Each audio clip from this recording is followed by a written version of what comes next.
Welcome to the Great Detectives of Old Time Radio. From Boise, Idaho, this is your host, Adam Graham. If you have a comment, send it to me. Box 13 at greatdetectives.net. Follow us on Twitter at Radio Detectives and become one of our friends on Facebook.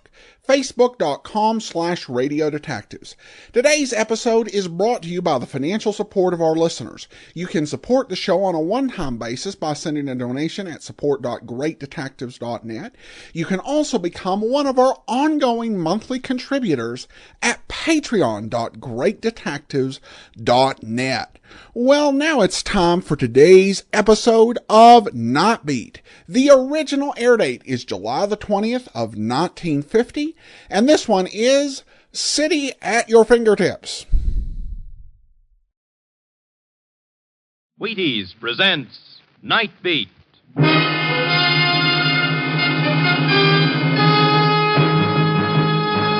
On stage tonight from Hollywood, Night Beat, another in the Wheaties' big parade of exciting half-hour presentations.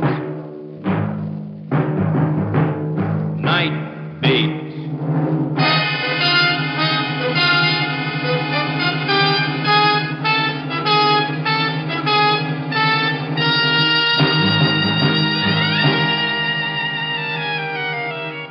Hi, this is Randy Stone. I cover the Night Beat for the Chicago Star. Stories start in many ways. That night, my story began with the innocent ringing of my telephone. I didn't know that on the other end of the line was death. Night Beat, starring Frank Lovejoy as Randy Stone.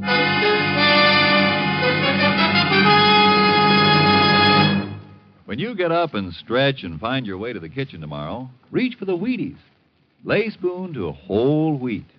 Whole wheat that can help make a difference all morning long.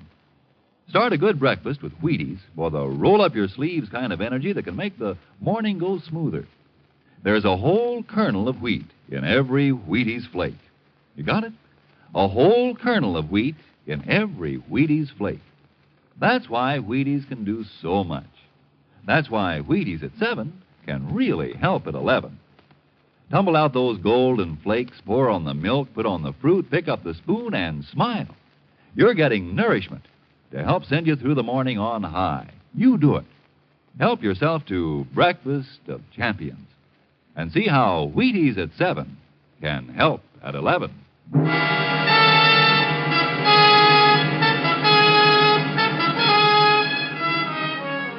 It was my night off.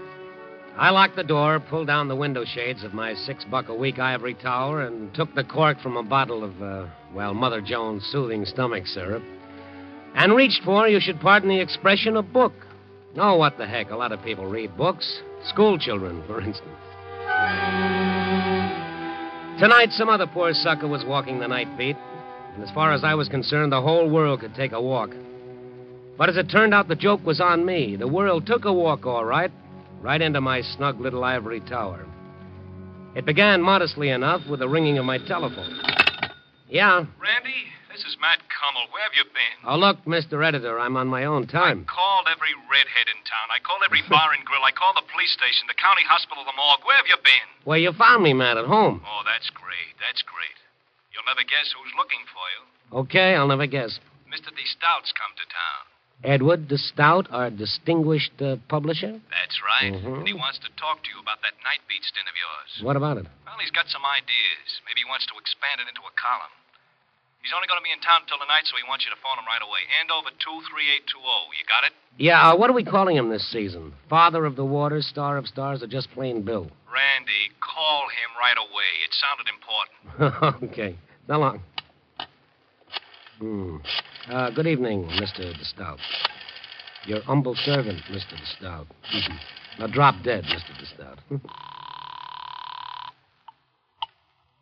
Jerry's all night garage. Garage, is this, Andover 23820? No, this is 30829. You must have dialed wrong. Yeah, okay, I'm sorry. 2, 3, 8, 2, 0. Busy. Well, I'd have to try again in a couple of seconds, so I didn't even bother putting the receiver back on the hook. And from that little thing, it all began. I started thinking, isn't it funny how by just missing one number on the dial, instead of getting a millionaire publisher with ulcers, I got Jerry's all-night garage?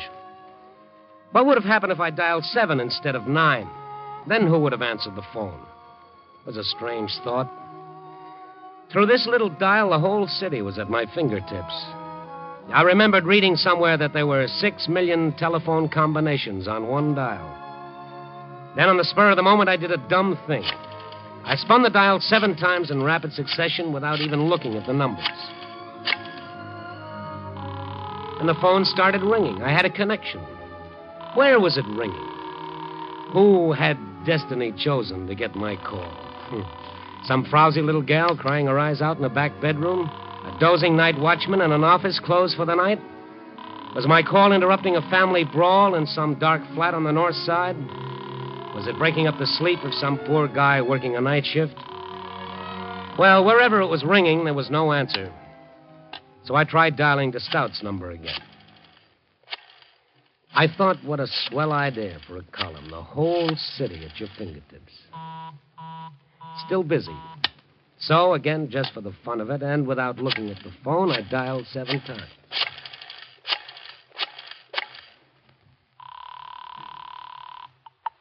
Fred, listen, darling, don't hang up again. Let me talk to you. Please, please, darling. Hey, what is this? What? Oh, I thought... What do you want? Oh, nothing. I must have dialed the wrong number. I'm sorry. Wait a minute. Don't hang up. Maybe you can help me. Help you? What is it? My life's in danger.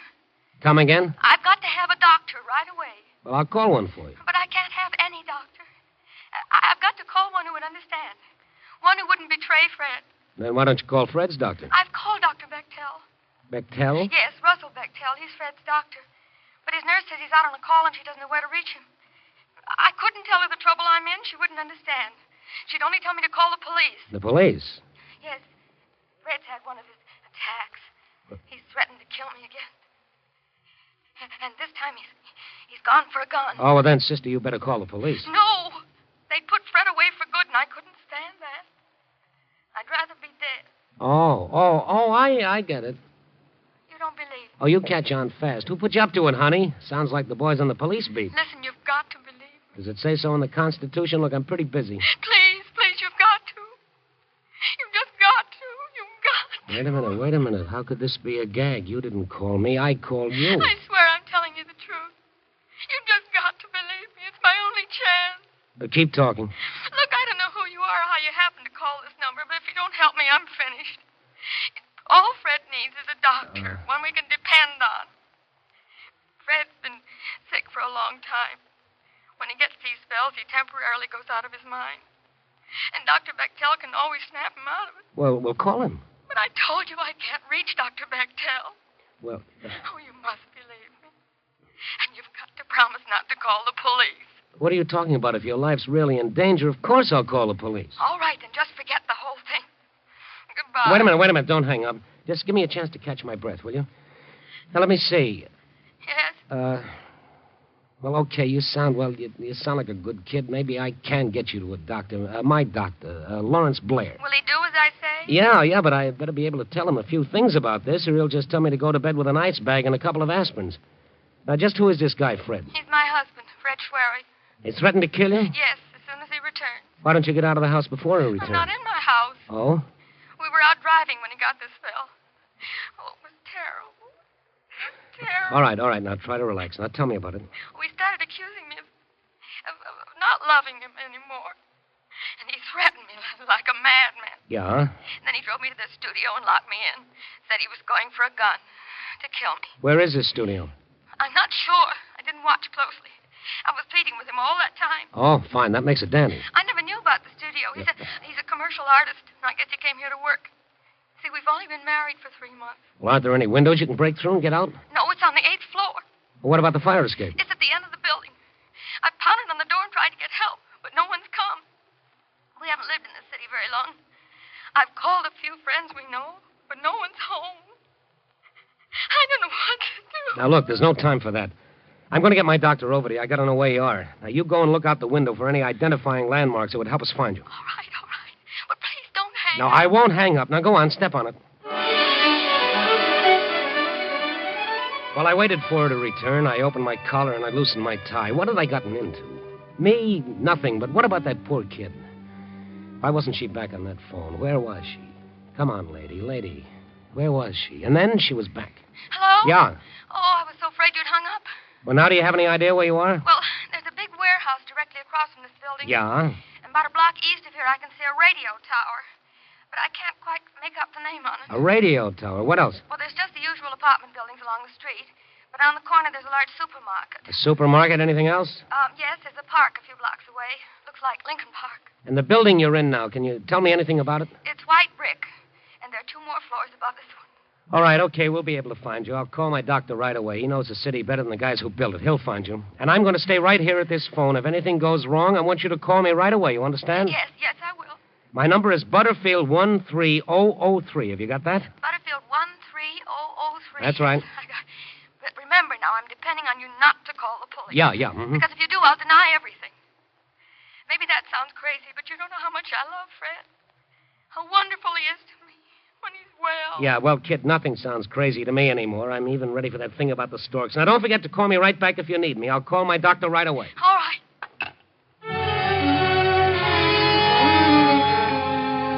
When I hung up the phone, I was ready for a blood transfusion. I tried to light a cigarette, but the match shook so much you'd have thought I was signaling somebody.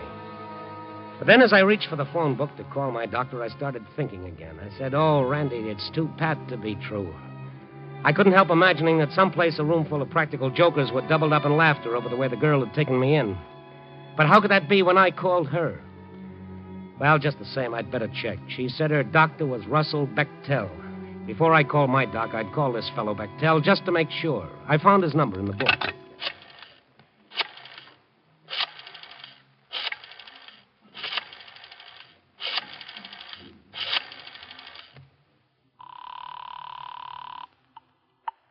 Edgewater 66989. Dr. Bechtel's office? Yes. Who's calling, please? I'm a newspaper man on the store. I'd like to talk to the doctor. Oh, I'm sorry. He's not in now. He's out on a call. Can I help you? Well, maybe. Does the doctor have a patient named Fred Schwery? Well, these things are confidential. Yes, look, ma'am, there's no time for that. A few moments ago, I spoke to Fred Schwery's wife. Well? She told me that Schwery had gone into a violent fit of some kind. He's had another attack? Yes, he's got her locked in his studio, and he's gone for a gun. To kill her. Then you'd better call the police right away. You mean she was telling me the truth? I mean, Fred Schwery's a dangerous paranoiac. He's had 3 attacks in the last 2 months. Why wasn't he put away? Oh, the doctors begged that girl to commit him to asylum, but she's so stubborn. You know the address of Schwery's studio? No. The doctor might. Well, But I've no way of reaching him till he calls in. Our records show only Mr. Schwery's home address. all right, thank you. Will you please call me back if you reach the doctor? My number is Butterfield 13003. But yes, of course, but what are you going to do? Well, I don't know. She wants me to get my own doctor out there. She gave me enough landmarks to find the place. Then you'd better hurry, because if Schwery's had another one of his attacks, and he gets to that girl with a gun, you'll never find her alive. Yes, I know. Goodbye, thank you. So, the poor kid had been telling me the truth. I know I ought to call the police, but I remembered her saying that if I did, she'd deny ever talking to me. Yes, and maybe she was stubborn like the nurse said, but she was also a mighty brave kid. I started looking through the phone book for my doctor's number. Black, Blaine, oh, where is it? Is it Blair, Jasper, Lawrence? There it is, Dr. Lawrence Blair, Radcliffe 41079. Before I could dial the number, my phone started ringing. Yeah? I can only talk for a second. I was looking down. I just saw Fred drive up in the car. It's too late for the doctor. Yeah, but not for the police. I'll call him right away. No, you can't. But don't you see your life is in danger? If he's insane, he's got to be restrained. Oh, please give me a little time to try to handle it my way. No, I refuse to. Then I'll tell Fred the police are coming for him. Give him a chance to get away. But you don't understand. I only understand that I love Fred. Nothing else matters one bit. I've talked him out of these attacks before, and I'm going to try to do it again. All right. How much time do you want? Give me half an hour. No, 15 minutes. If you don't call back in 15 minutes, I'll know you're in trouble, and I'll have the police out there at once. 15 minutes. All right, now I've got to hang up. He's unlocking the door. Now remember, 15 minutes. Yes, I've got to hang up now.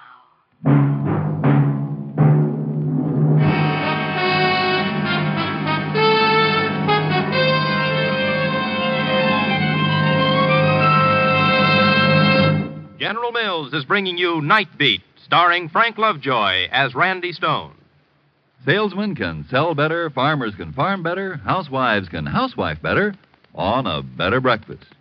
Sure, and sure as you start with Wheaties, you're going to have a good start to a better breakfast. Yup, whatever you do, whatever your job, do it better, smoother, easier with Wheaties to help. Because there's a whole kernel of wheat for every Wheaties flake. And what a difference that can make. Whole wheat protein for vigor and stamina. Whole wheat vitamins and minerals for vitality. Naturally, it makes a difference. Naturally, you should feel a bright and pleasing difference in your morning with whole wheat Wheaties tucked inside. Have some and see. You'll enjoy yourself, too. They're good to get up to, these golden flakes. Crisp, you know, not sweet. Fill those breakfast bowls with Wheaties, pour on the milk, put on the fruit, and eat happy. Yes, eat happy and work happy. It's likely to be a brighter morning when you've had your Wheaties. Thousands of people think so, too. Get up and go, folks, people with things to do and places to go. They're getting breakfast of champions in the morning. Are you? Get yours. Starting tomorrow, see how Wheaties at 7 can help at 11. Wheaties, breakfast of champions.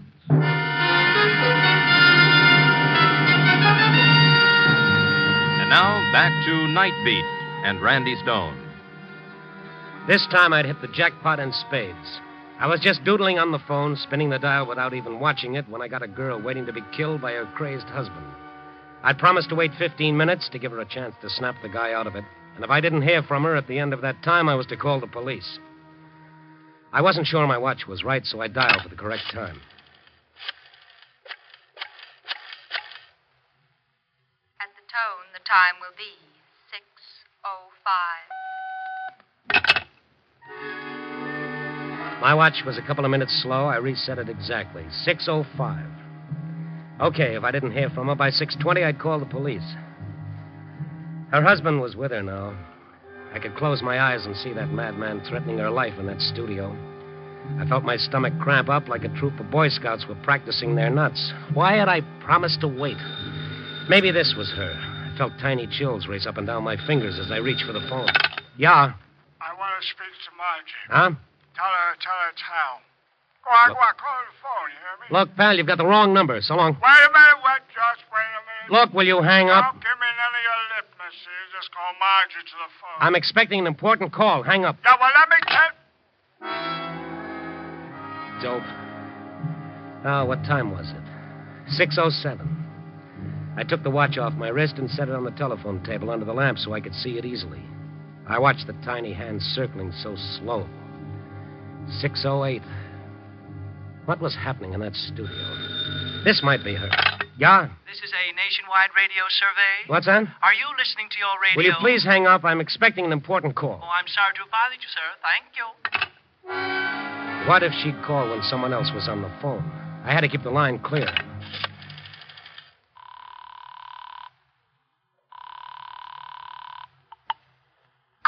Operator, I'm expecting a very important call during the next 10 minutes, and I don't want to receive any other calls. Can you help me? Is the call you're expecting long distance, sir? No, it's local. It would be impossible to block out your line for local calls, sir, because then the call you're waiting for would be unable to come through. Oh, yes, I hadn't thought of that. Thank you. Bye. 6:09. Had only 1 minute gone by. I could feel my nerves tightening up like someone was turning a screw. She should be calling soon. What was happening to her? Miss Schwery? I want to speak to Margie. Didn't I tell you you've got the wrong number? Now get off the line and stay I off. got the right number, all right, smart guy. You just put Margie on the phone, you hear me? You tell her it's Hal. Why doesn't that bum stop calling? Why didn't he stop? Oh, okay. Come on, relax, kid. Relax. 6:12. Why had I promised to wait? I should be calling the cops right now.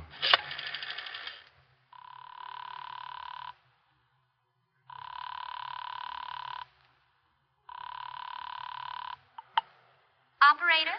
What do I dial for the police department? You dialed 211, sir. Or I can connect you. No, not yet. I was just wondering about it. Thank you.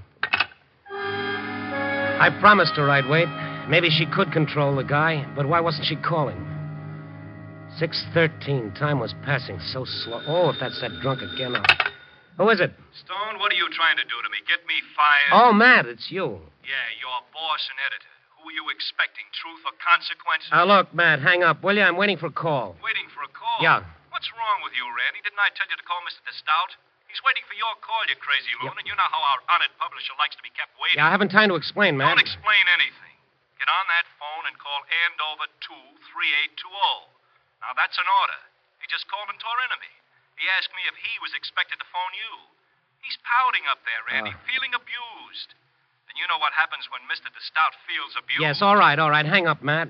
You'll call him. Yes, right away. Hang up. Okay, and after you talk to him, call me back. Yeah. I looked at my watch, 6:17. There was just 3 minutes left to get her call. I couldn't phone to Stout now. What if she should phone when I was talking to someone else? What if she had only that one chance and all she got was a busy signal? No, I couldn't call now. Hello. Hello. Is this the Stone residence? Yes. What do you want? I'd like to speak to Mrs. Stone, if you don't mind. There isn't any Mrs. Stone. Look, I'm very busy. No, Mrs. Stone. Well, I'll just have to talk to you then, won't I? Yes, but some other time. I beg your pardon. I'm very busy now. Oh, this won't take but a tiny moment, and I have so many calls to make. Look, madam. I've been appointed by our local committee to call you about the coming election, to ask you to cooperate with us in our drive to register all voters regardless of party. Madam, I'm not old enough to vote. But if we all vote, then don't you see we can do something? Look, I'm going to have to hang up. But for heaven's sake... Some other time. Yeah. Buddy, you better not hang up on me again. Will you stop calling this number? 6:19, and she hasn't called. I'm going to wait for 1 more minute to pass, and then I'm going to call the police. Hello. Randy Stone? Yes? I asked Matt Cummel to have you call me, Mr. Stone, but apparently you were unable to. This is Edward DeStout speaking. Oh, the big boss. Oh, no. What's that? Yes, Mr. DeStout. I was going to call you as soon as I had the time. As soon as you had the time? Well, I must say, that's not exactly flattering, Stone. I'd rather imagine Mr. DeStout, I'm expecting a very important phone call. There are people who think that a call from me is also rather important. Can I call you in 5 minutes? And what am I supposed to do? Just sit here waiting for your call like a lackey? I believe Cummel told you I was leaving tonight. But, Mr. DeStout... So we'll talk now, if you don't mind. Look, instead of talking about this on the phone, how about me taking a cab over to your place as soon as my call comes through? We could talk it over much easier. Oh, I think we can handle the matter over the phone very nicely. But we can't handle it over the phone. Don't you see? A girl's life is at stake, and you prattle on like we had all day. A girl's life at stake, is it? Yes. I've heard about your talents for invention, Mr. Stone, but I don't think I enjoy the idea of you practicing them on me. Look, DeStout, I'm afraid I'm going to have to do something else you won't enjoy. I'm afraid I'm going to have to hang up. I wouldn't do that. What time is it now?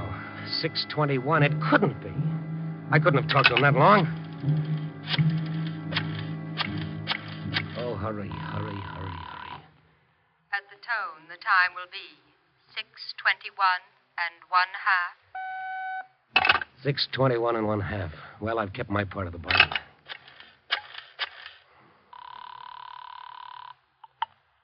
Police Department, Sergeant Harris speaking. Oh, Harris, this is Randy Stone. Listen to me closely. We don't have any time to lose.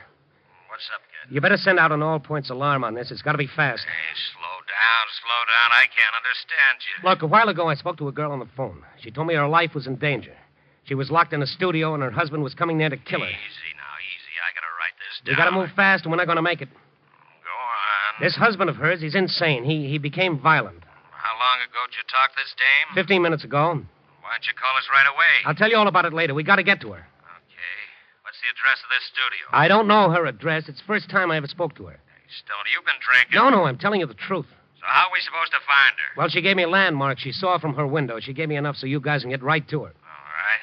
What are they? All right, now let me see. She said her window looks right out on the blank walls of a warehouse. Whose warehouse? Well, she didn't say. Oh, that's a big help. Next. Well, she could see the tower of a radio station about a block away. Could she make out the call letters of the station? No. That's no good. What else? What do you mean, no good? How many stations you got on your radio, Stone? What else?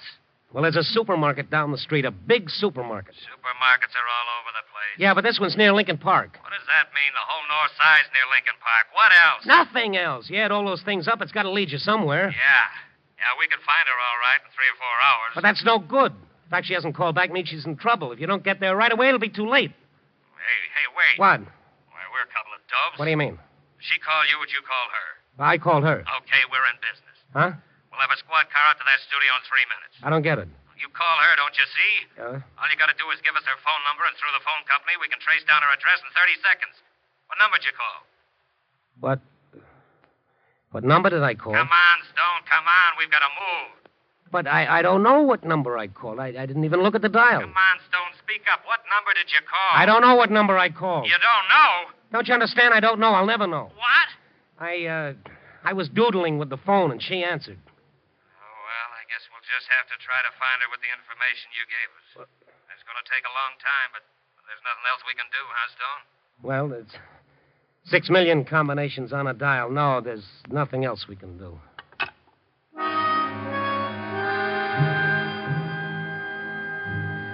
I hung up the phone and just sat there. I wanted to die quick and easy. What was I going to do now? How was I going to be able to go on living as though nothing had happened? I was just as much of a murderer as that crazy husband. How could I be so stupid? Why didn't I ask for a number? Why didn't I? Yeah? Mr. Stone? Yes? This is Dr. Bechtel's nurse, Mr. Stone. Yes. Oh, I'm so glad I got you. It's all right. What's all right? I was able to locate Dr. Bechtel just after you called. You what? He knew the address of the studio, all right, and he got there in plenty of time. We're sending Swery to a sanitarium for treatment. And the girl? Oh, she's fine. Had to give her a sedative, though. That's why she didn't call herself. But all's well that ends well, like they say. Oh, you know what I've been doing the last 15 minutes waiting for her call? I'm half nuts myself. I'm ready for a straitjacket. But, Mr. Stone... Why didn't you call me right away? But, Mr. Stone, I've been trying. Your line's been busy.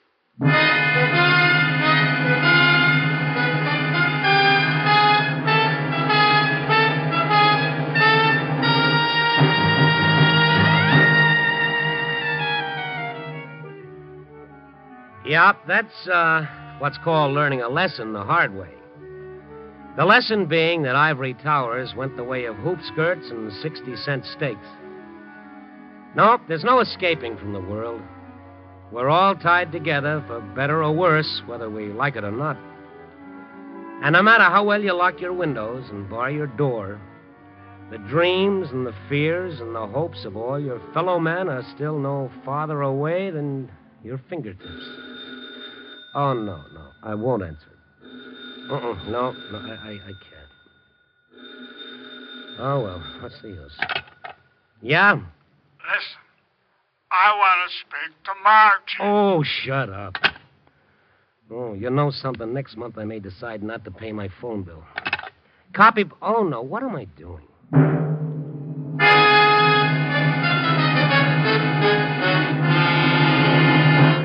You're listening to Night Beat on the Wheaties Big Parade. Oh, Frank Lovejoy. Yeah. How do you like that slogan we've got for Wheaties? Oh, you mean that one about 7 and 11? Yeah, you know. See how Wheaties at 7 can help at 11. Well, I think it's swell. How'd you happen to think of it? Well, can you keep a secret? Oh, Silent Frank, they call me. Shoot. Well, the other morning I missed my Wheaties. Imagine. And I tell you, Frank, by 11 o'clock I felt like I'd been put through the ringer. I was worn to a frazzle. Well, that just goes to show you. You know it.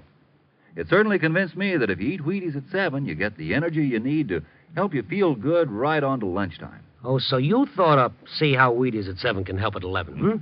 Well, no wonder they call you the Wheaties man. That's right, Frank. Good night. Night.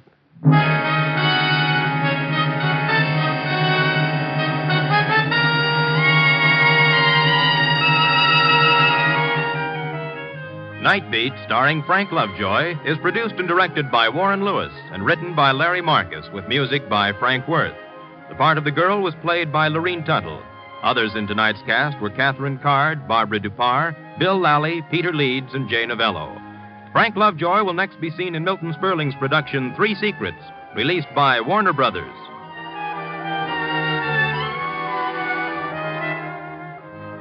Listen next week and every week as Randy Stone searches through the city for the strange stories waiting for him in the darkness. And this is the Wheaties man, Frank Martin, inviting you to listen also Tuesday, that's tomorrow night, to the Penny Singleton Show on the Wheaties Big Parade. See you then.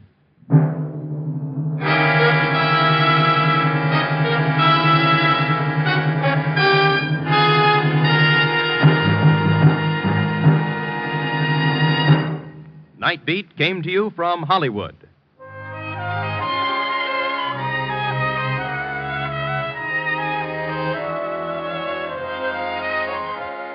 Now you can hear the first piano quartet on NBC.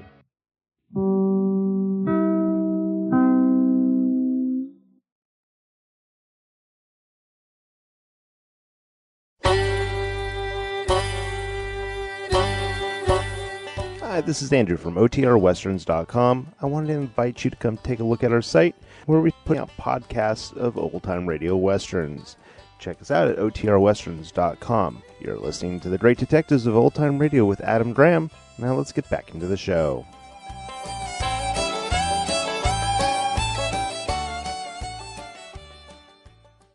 Welcome back.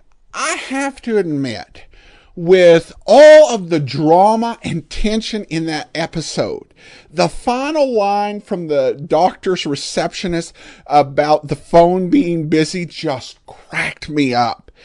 And this is can be a bit of a challenging episode for listeners who can't relate to the times. Whenever you write about modern technology, whether it's cell phones or fax machines, the show can become very dated as technology changes, because it has been changing so rapidly. And it can be a little hard to relate to that. I think all of my life, we've always had a phone. We had a party line, I think, ever so briefly. And phones were becoming ubiquitous. But there were listeners to the original broadcast who could remember when they didn't have a telephone, or they were in areas where people didn't have telephones as a general rule. And so in many ways, the age of telephones, it's kind of like the internet. And I guess while this episode is very different, in many ways, it's not, because the big concern, and there were several radio plays that were done on this whole idea. Long Distance was another one that they did for Radio City Playhouse. And the simple idea is that when our technology that we have adopted and has become so important to our lives, when we need it the most, the trivialities, the bugs in the system, the flaws and the limitations of that technology are going to hinder us from actually being able to use it. And that's the big fear behind this episode. And the big source of tension is that drunks dialing the wrong number, survey companies calling, charities dialing, are going to get in the way of the simple fact that he needs to keep the phone line open for this woman to call, or else call the police. I did think it was kind of odd that Randy kept coming back to this idea, wondering if she were prank calling him, when he was the one who had called her. And what does it say about Randy Stone that with 10 million phone numbers he could have called, he got the one with the woman in the life and death situation? And we know what the odds of that are. About 10 million to 1. But that's our Randy. All right, well, that will do it for today. Join us back here tomorrow for Jeff Regan, and then next Monday, another episode of Night Beat. In the meantime, send your comments to box13@greatdetectives.net. Follow us on Twitter at Radio Detectives, and become